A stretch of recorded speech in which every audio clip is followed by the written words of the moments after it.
Hello, I am Nakia James Jenkins. Thank you for spending this time. I am a parent in the district. I have a senior in the high school, but I am sitting here representing MFEE, an organizational community that is deeply focused on ensuring that all students have access to equitable educational experiences. And I'm excited to really ask you just a couple of questions as a community member and also representing MFEE today. Yeah, thank you. I'm looking forward to it. Excellent, excellent. So there are two questions facing voters on December 9th. Can you help us understand what those two votes really represent? Sure.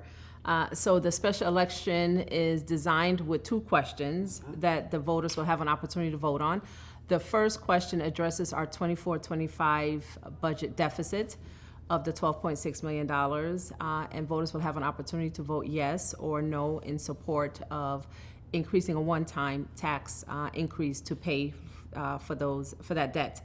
Second question addresses our current shortfall of $7 million in our 25-26 school year, and voters will have an opportunity to vote in support of that or not in support of that.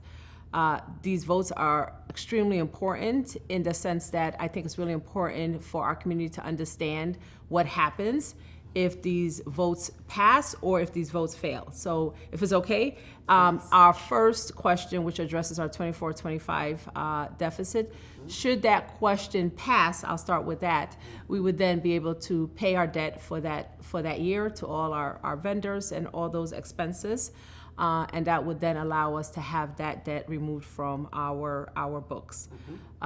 Should that question one not pass, we will get an advance on our state aid from the state to cover that deficit, and then we would be assigned a state monitor.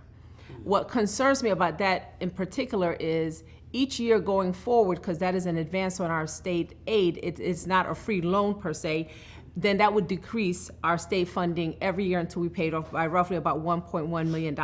That's very significant when we already are short on resources. And then we also would not have, the tax increase to have addressed that. So that's a huge concern for me.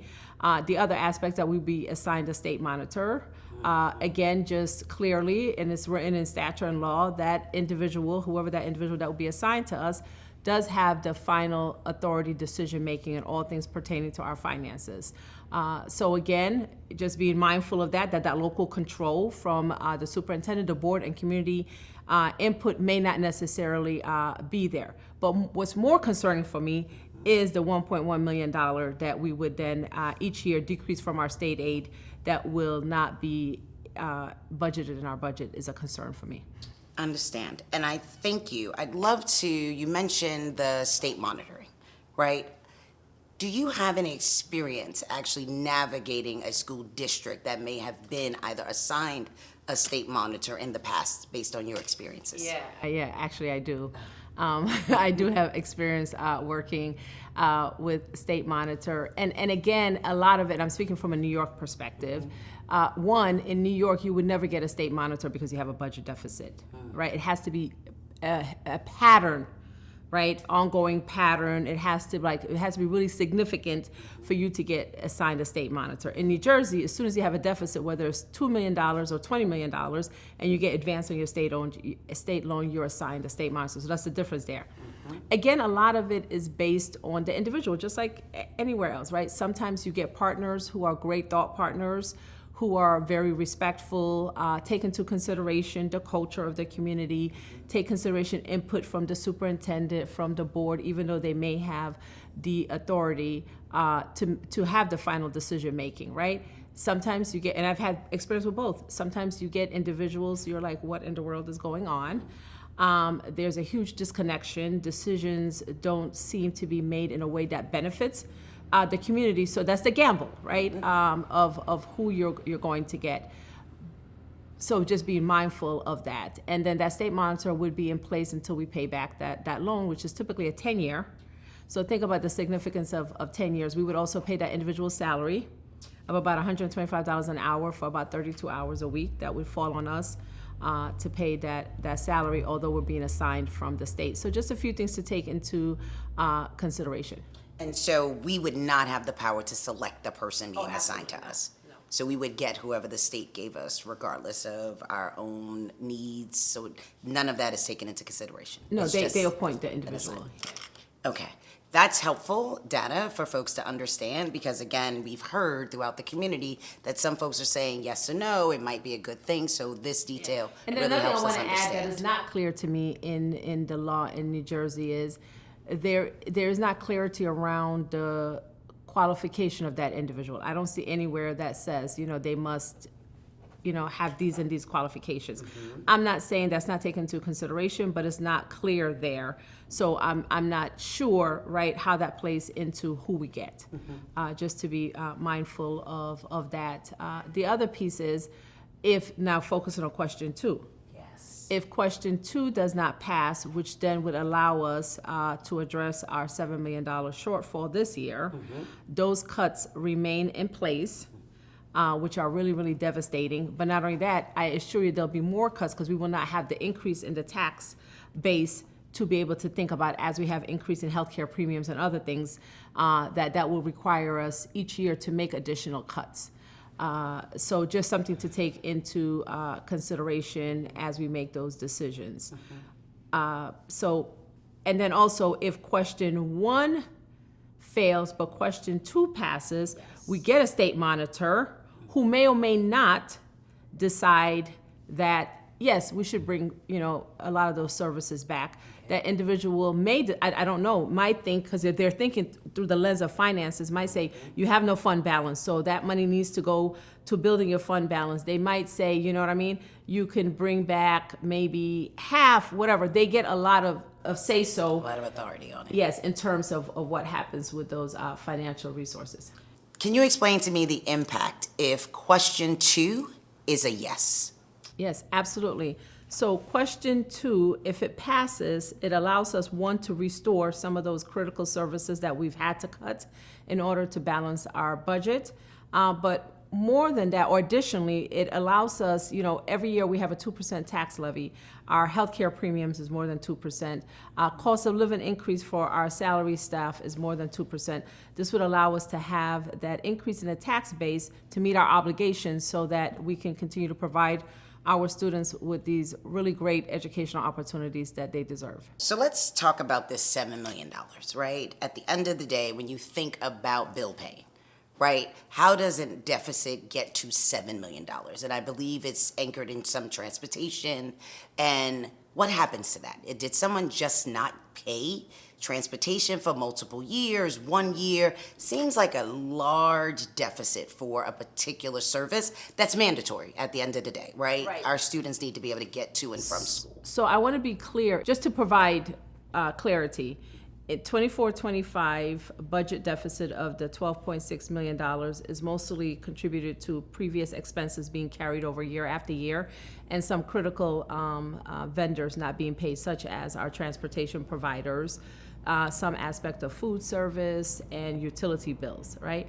Our current shortfall of $7 million is due to the under budgeting of some critical areas, such as health benefits were grossly under budgeted. So we're anticipating about a $3.5 million shortfall in that area, which then also then impacts, the teacher salary, some increase in utilities, things of that forth that I kind of broke down in our board meeting just to provide clarity between those 2 years and the difference in terms of how we got to where we're at. It's not just transportation. Okay. So I can answer that 2 ways because you got to look at the 2 different years. Okay. So for 24-25, right, those deficits took place. It's just think about your own bills, right? Mm-hmm. If you decide not to pay your bill over a period of time, that bill doesn't go anywhere. It just builds up. Right. It's not like you ignore it and they say, okay, she doesn't have to pay me anymore. So there's evidence that previous year's expenses were then carried over to the next year, multiple years. So that's where you get that, Yeah, that's where you get that large chunk. A lot of it was not paying transportation.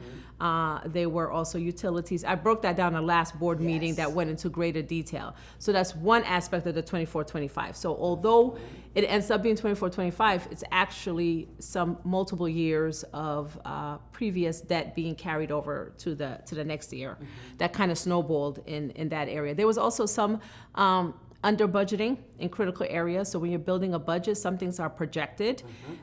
So example, staff salary. So if you hire folks after the budget was approved, you technically don't have that money to pay those individuals, but it was evident that folks were still getting hired outside of the adopted budget basis. So that creates deficit because you're going to have to pay those salaries. Those folks are working. You got to pay their health care that you didn't budget in the year because you hired them afterwards. So those were some of the things that contributed to that.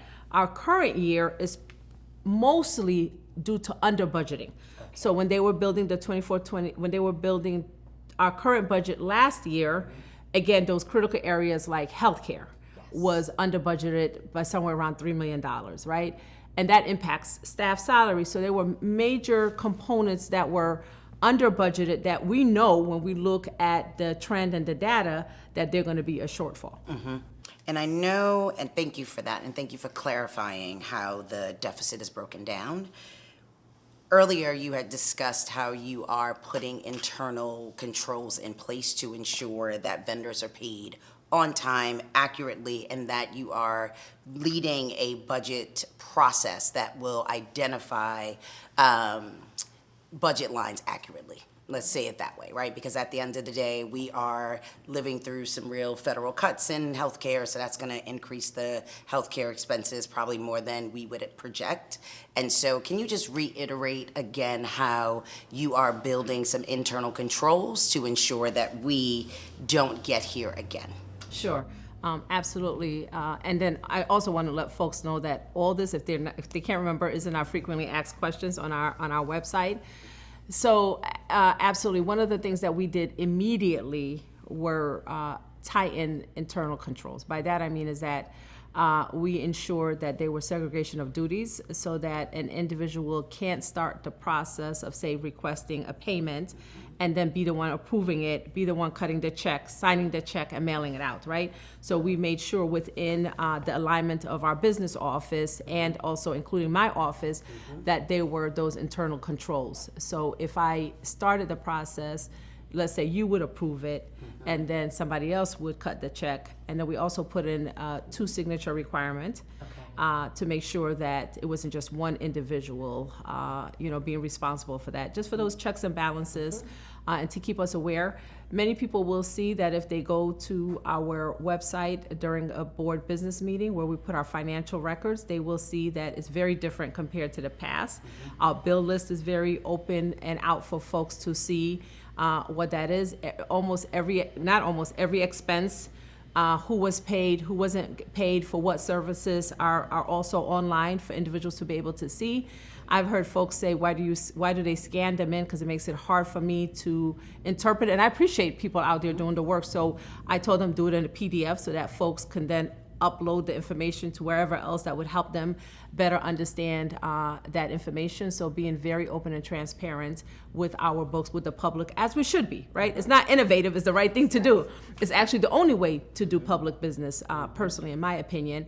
So those are the immediate changes. I do have a lot of concerns about our current accounting system and HR system, really, really outdated. I know we don't have the financial resources right now, but that complicates things because it only prints out information in one way, so it makes it really hard to present it differently, more so for the public. That would take a lot of work on our end to then take that information and interpret it. So we are working down the road, should we have those resources, to really update that.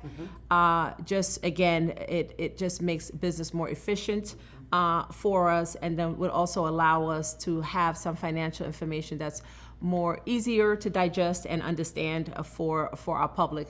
We're also educating all of our individuals who have a department and have a budget line attached to it, such as our principals, to be able to understand what those budget lines means, to be accountable for keeping track of that. So if you started out with, I'll keep something simple, 50,000, right? Don't just spend. You have to check in, and we put guidelines too that will then not allow individuals, let's say, to buy supplies should they not have enough to pay for that supply out of that budget line. One of the things that we're doing that has become rather unpopular, if I may say so, is saying, no, that's not in the budget. I would love to, but that's not in the budget. It sounds really simplistic, but adhering to that adopted budget. This is what we have to work with, right? And that if it's not in the budget that's been approved by the board and the public, that we don't have room. Unless we go back and amend it, I don't play that. Like, we're not going to make those decisions because, again, it's not my money, right? It's the public's money, and you're entrusting us to be wise stewards over that. So just those are some of the things that we put in immediately. Other things, as I said, will require, like, once we get our systems update, we're also doing, town halls, as you guys are familiar. We're also going, you'll see that our Finance Committee, which is a committee of the whole, will be structured differently. It'll happen in the public, so folks are able to not only see the information that we're sharing with the board and the public, but also be able to see that board dialogue and questions and answer period. And those resources will also be available on our website. Awesome. Thank you for that level of transparency, and thank you for also standing strong on the know when it needs to be said. We appreciate your leadership. Thank you.